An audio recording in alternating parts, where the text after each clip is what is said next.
ลูกละนั่งดินน้ำกันได้มื้อนี้ปะลุงเอ้ยนั่งถ่าเปล่าสียังลูกสีเหลือง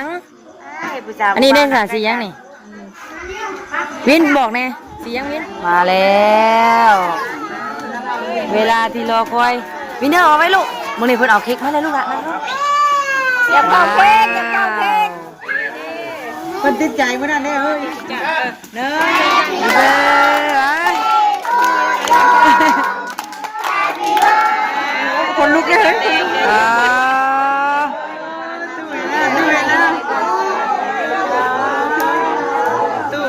คนนี่เอาแต่เก็บของคอเนาะ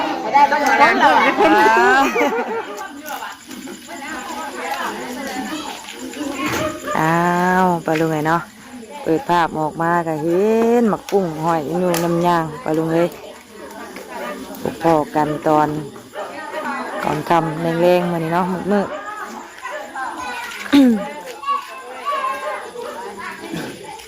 มืดจับไปลุงเลยเนาะกล่องแมงเนียวก็ได้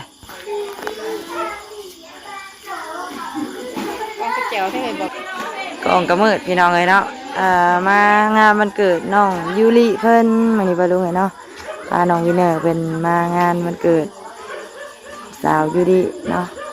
เอาก่อนอื่นก็สบายดีเด้อปาลุงเด้อเนาะสบายดีและสวัสดีปาลุงFCกันเบิดสุขุสุขนผู้มาฮอดกับไปเร่งดึงเลยปาลุงเลยสมว่างานเด็กๆปาลุงเนาะมีแต่เด็กๆเดี๋ยวเซลอยู่ทางไหนอากามาฮอดเมื่อกี้นี่ปาลุงเนาะขี่สเล้งพากันขี่สเล้งมาปลุงเนาะก็มือใจพี่น้องเลยเนาะสบายดีเด้อปลุงเด้อเนาะสบายดีก็สุขุสุขคนทางใดไปทางใดบ้านนี้เฮาจอดรถไว้ก่อนยันลงได้นี่เอายังลงสบายดีปลุงดูจะดื้อเลิกใช้น้องเขาหน่อยผู้วินเนอร์มาฮอดกับผู้ปลุงเลยโอ้พัดลมเฮ้ยทั้งนี้เย็นทั้งนี้โอ้แย่งเลยแย่งนิดหน่อยเลยวินเนอร์มังงอไม่ใช่ดุสบายดีปะลุงกันสวัสดีครับโดยโอ้กล่องแม่กับมัวปะลุงเลยบังแม่แก้อยากปะตัวอย่าดื้อเด้อลูกเด้อ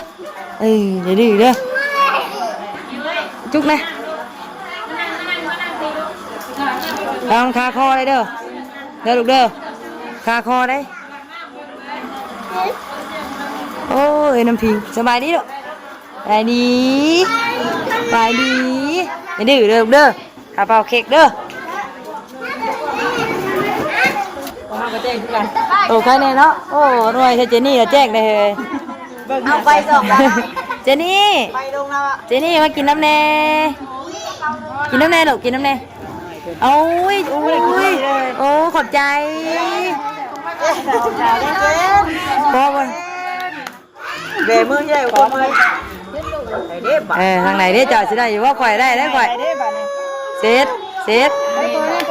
สร้างคนดิขอบใจเลยเจ้า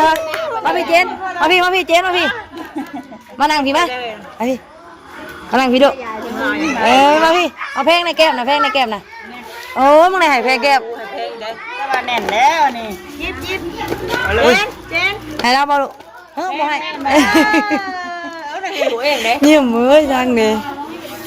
เลยเจนี่เอ้ยสัตว์จะมั่มเลยโอ้ยอยากได้จังแน่ใจเด้อใจเราไปกี่ทีได้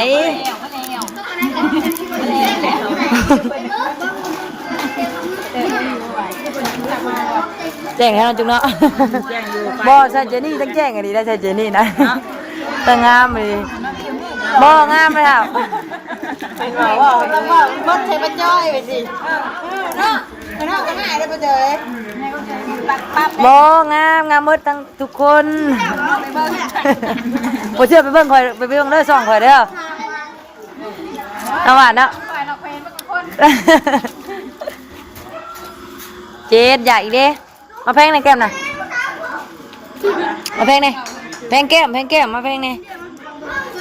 ป้าเบิ่งเลยป้าแพงนี่ลุกขึ้นก่อนลุกขึ้นแพงแก้มนี่แพงแก้มเลยเอาแพงนี่ไปจุ๊บนี่อ๋อ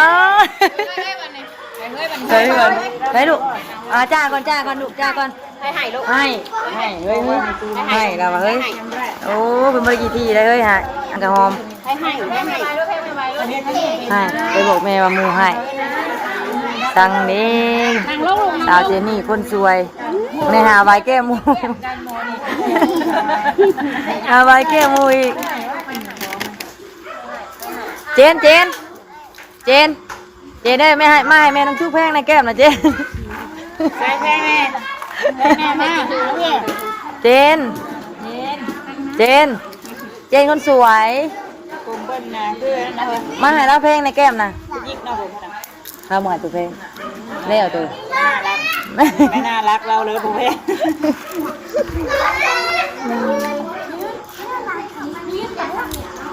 วินเนอร์ก็ใส่เซี่ยวอยู่หมักเด้งดึงนะผูกกันลุงเอ้ยพ่อหมักเด้งดึงในทางนั้นเลยดื้อเด้อลูกเด้อเป่าเค้กก่อนลุงเลยเนาะมายังลูกโอ้ยของไผ่นี่ว่าแก้เป็นบ่นี่แก้ยากินดีกว่านี่แก้อะไรบ่ลูกพอกินในหมักตะเวนน้ำเพื่อนเอามาให้ป่าลุงเลยหมึกสะพายปู่เจนี่ก็ไปเอาในหมักอันตะเวนหายเลยหายเลยเจนี่นี่ไปแล้วลูกไผ่คอยบอกให้แก้ในตะเวนนี่กินไปเลย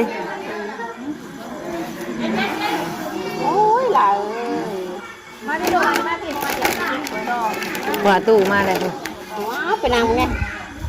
ไปนั่งทางประตูนะใช่นะไปเลยปู่เจนนี่นั่งลงโอ้มานั่งน้ำยาเลยนั่งกันยาบ่ดินยังเลยนี่ว่าไอ้วินเนอร์ดีน้ำเด้อวินเนอร์ดีน้ำได้บ่ลูกใช้วินเนอร์อยู่ใช้วินเนอร์น่ะเริ่มแล้วนะคะไอ้วินน่ะเด้วินมาเลยเฮ้ยวินเด็กกินน้ำเท้าเปิดเลยเนี่ยโอ้ยเอาไปเฮ็ดเอาเพิ่นมาสิอันนั้นแม่ว่าเพิ่นสิมากินน้ำเพิ่นสิเอาไปเฮ็ดอันตั้งคือหมู่ก็ได้บ่ให้เปิดสบายเลยสวัสดีเนาะได้งานบ่ได้สนหยังเลยลูกไผ่ครับ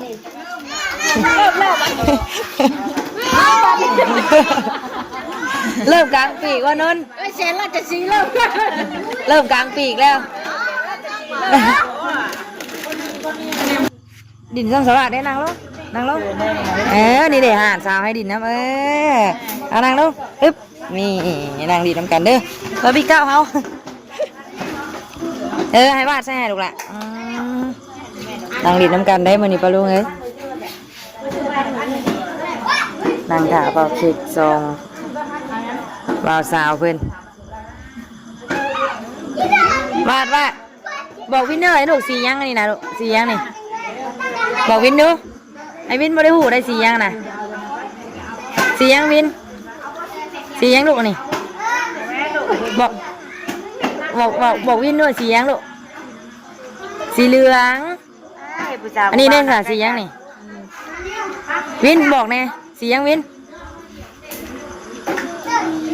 สียังสีเขียวสียังวาดบอกว่าอะไรลูกสียังนี่บอกตัวนี้สีฟ้าวินสีฟ้าลูกตัวนี้สีเขียวตัวนี้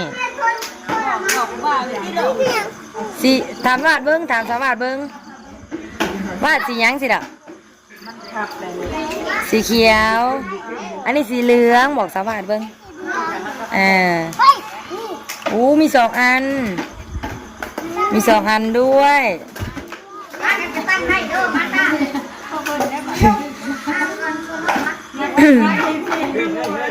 นางดีต้องการเด้อเด้อโอ้ยสวัสดีเบิ่งน้ำตีแบ่งสวัสดีน้ำแน่ลูกแบ่งว่าดีน้ำแน่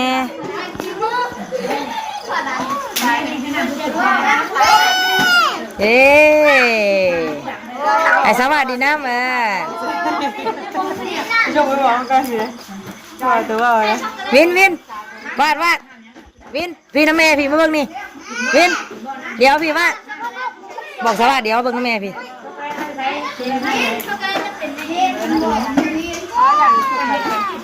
เด็ก2 คนเพิ่นไปลงเลยแบ่งกันเด้อ แบ่งกันต่อเด้อ ดีน้ำกันหรือแบ่งกันหรือแบ่งกันเซลอยู่ไปลงเลยน้องงานเด็กๆ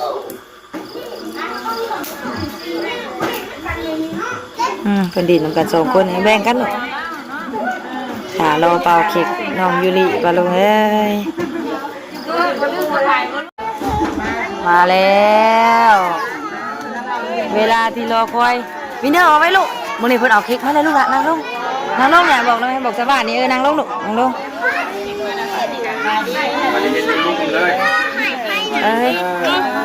นั่งมาอีกเลยอะไรพูดน่ะเจ้าของมันเกิดเพิ่นปะลุงเลยใส่สุดลายสีขาว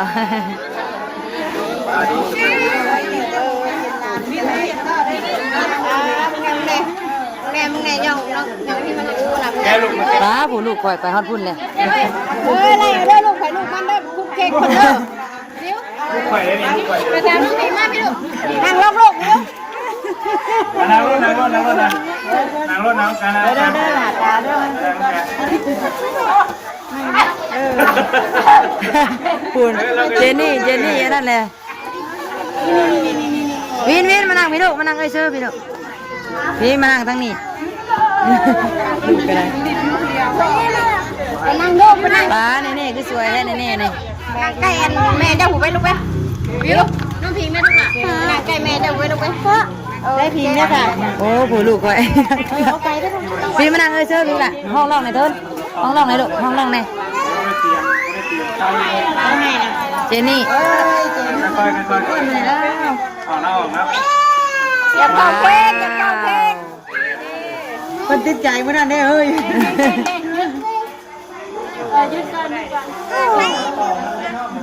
บิวจะไปทางใดแล้วลูกเราไปหาแม่ตู้แล้วแหละเราไปหาแม่ใช้กินขึ้นนั่งน้ำไม่อดเจ็ดน้ำตาเองเลยเฮ้ย เจ็ดน้ำหูน้ำตาให้ปีเบอร์ดีวินเนอร์วินนั่งวินฮะไอวินผูน เนี่ยไอวินอยู่บนอะไรลูกไอวินมานั่งพี่บ่นั่งน้ำวินบ่ลูกนั่งวินบ่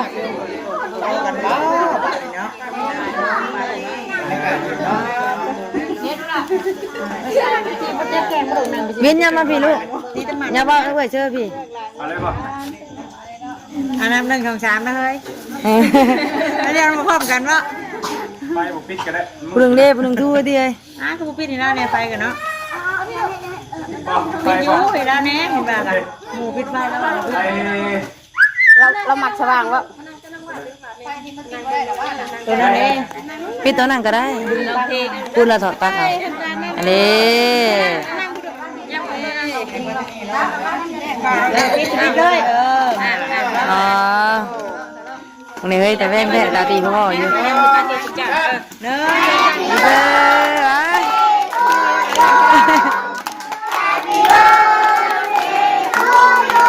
โอ้ยคนไหนคนหน่อยก่อนจ้ะมานั่งนี่ดูโอ้ยเว้น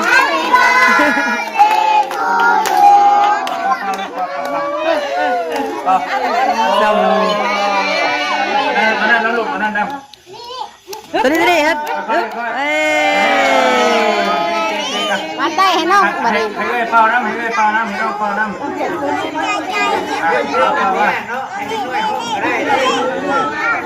ห้เลยเป่าเลยลูกให้เลยเป่า แม่เจนนี่แกเป่านะดึงมือดูดูอยู่รถทุกอย่างรถ เจนนี่เลยลูกมาเป่าลูกเป่าน้ำกันเลยลูกเป่าน้ำกัน ใหญ่กูเอ้ยแล้ว ยายกูเอ้ยแล้ว มาได้มาได้ระวังกันได้เป่าพี่ยาวเอ๊ะ เป่าลูก แล้วมันจะก่อนมันเกิดวันยิ่งเป็น เอาก้นเขา สองมาคือ3เลย คนเราได้หนาแล้ว 3 ปี เกณฑ์ได้ชมเลยเจอด้วยที่นี่ ให้บิวเป่าให้บิวเป่าเลยเอาเป่า เป้าเราอะไรให้มูเป้า เป่าน้ำกัน วินเนอร์นะ นี่ไปคอยอยู่นะครับถ้าว่ามันจะเจอเฮาหรอก เปลวอะไรเรียกเก่าอะไรเออ เอาเวลาจะผมนับเป้าเปิดไฟใต้เหรอ เย้ทำมา อยากเป้าบ่เป้าดัง เอาว่าแล้ว เขาไปแล้วไปแล้วไปลูกไปขับไปแล้วขับไปแล้วเฮ้ยใต้ผู้นี้เป้าแน่นี่ไปรถมาวินครับ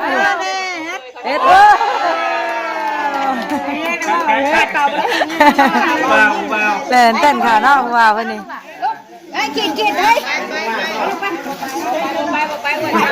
ไปเชื่อเอาว่าลูกบ้าจ้าไปแล้วไม่ต้องไปแล้วไม่ได้ไงเนี่ยถ้าถาเปล่าเกิดเฮาพูดถ่ายหูบอยถ่ายว่าถ่ายแม่ โอเคมาถ่าย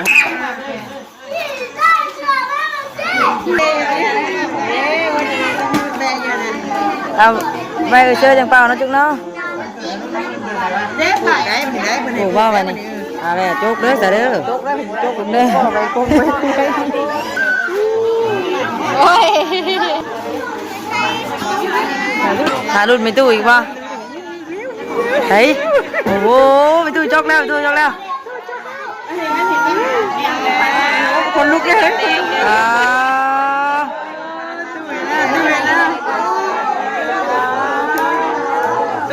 เอ็ดเจ็บแล้วจะเกิดแล้วรู้สึกอีกแล้ว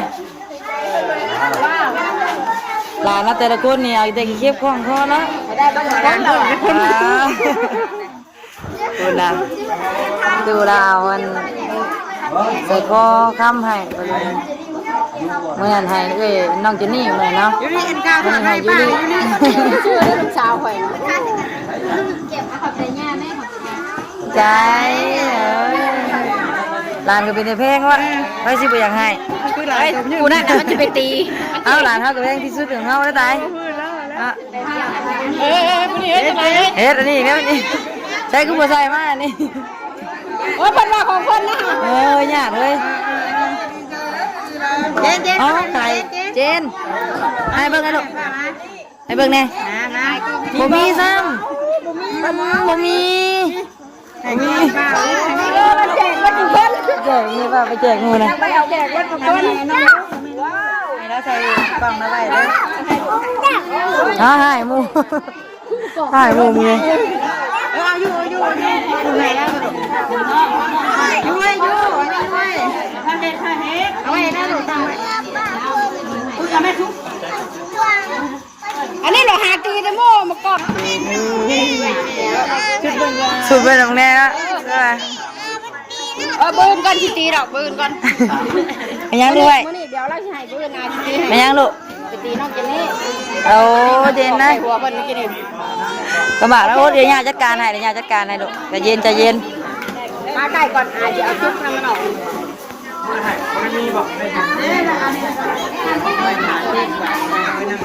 หาเค้กแล้วไงกวะสมาชิก วินเนอร์ให้แน่เพิ่นบอกว่าวิน ญาติเราประกอบใช้วินเนอร์เฮ็ดได้จ้ะ รายใหญ่กว่าวินเนอร์อีกดิเอ้ยหายหมูเฮ้ย แล้วมีแต่ประกอบจะไล่ใส่ชุดเนี่ย ลูกไฟนักเลงแท้นี่ ตีคนนั้นตีคนนี้อยู่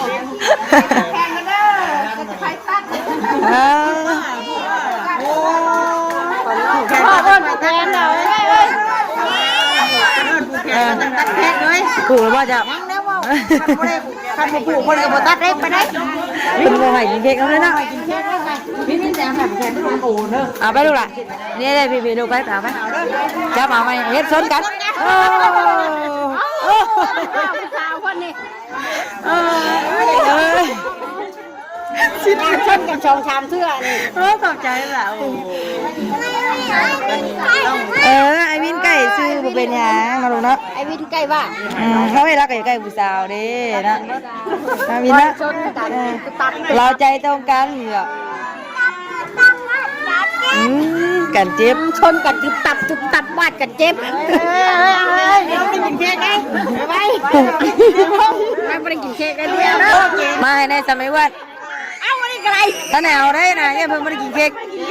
มาให้ในน้องจังหน่อยเพิ่งไม่ได้ให้กินเค้กกันไหมนี่ ไปให้อีพีว่าประเด็น ผูกแขนน้องเจนนี่ก่อนน้องวินเนอร์เนาะผูกแขนเจนเนาะลูกเนาะ เอาแยกกันละประเด็น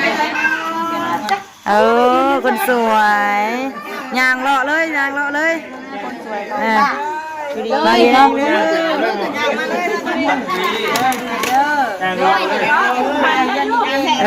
ไปลอยอยู่ปะลุงเลยวิ่งแก้มเด้เพิ่งผูกแขนเพิ่นก่อนสักปะลุงเลยเนาะ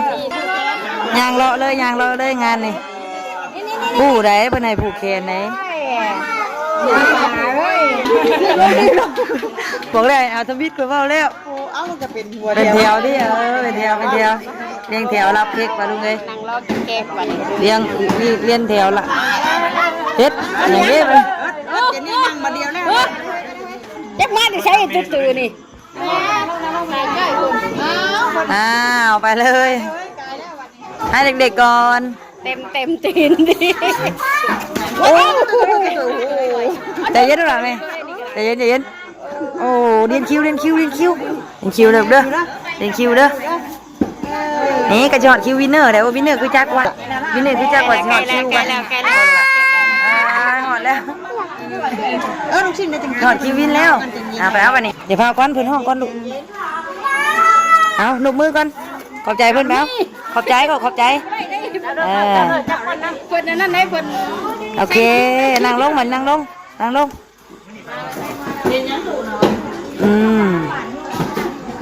เจออย่าไปนั่งแม่ตีลูกนั่งลงใจเย็นผูกทางหลังแต่แถวไม่ได้ป่ะนี่ปลาดุกเนาะดีแต่เขาได้ก่อนได้น้องวินเนอร์เนาะวินเนอร์ได้แล้วปลาดุกเลย ไปเด้อเหยียดแข่งกินเลย ไปสับปลาดุกเลยเนาะคลิปนี้ก็พาวินเนอร์มางานวันเกิดน้องยูริปลาดุกเลยเนาะไปสับปลาดุกเลยเนาะพบกันคลิปหน้าเด้อปลาดุกเลยเนาะคลิปนี้ลาแล้วสบายดี